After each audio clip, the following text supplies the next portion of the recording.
So recently meron tayong nakita sa balita yung ETIAP law. So ngayon pag-usapan natin yung ETIAP. So ang ETIAP was actually a abbreviation and it stands for Expanded Tertiary Education Equivalency and Accreditation Program. So isa po itong special program ng CHED para sa mga working professionals na may 5 taon or higit pa sa experience nila sa trabaho. So sa halip na sa normal 4-year college sila, pwede nilang makredit ang kanilang skills at experience para makuha nila ang kanilang college degree. And it was the fastest way. So ano ba ang mga steps sa pag-apply ng ETIAP? Step 1, alamin mo muna kung qualified ka. So dapat 5 taon ang work experience mo at dapat related sa kursong gusto mo.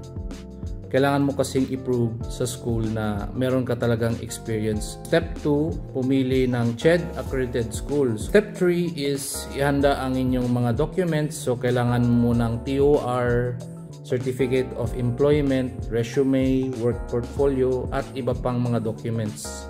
Siyempre, kailangan mo rin ng pera pambayad sa school. Alamin mo muna kung magkano yung mga gagastusin sa ETIAP. Tapos, ipasa mo lang sa kanilang email address or pwede kayong pumunta sa school mismo.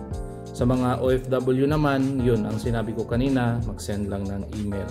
Pagkatapos nito, meron silang mga set of assessments na gagawin.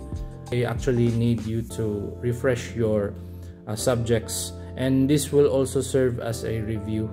So mga challenges sa ETIAP actually is very complicated.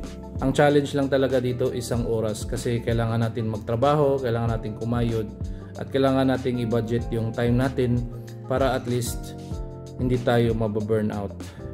Pero sulit naman kasi sa mga tao lang naman na willing matapos sila.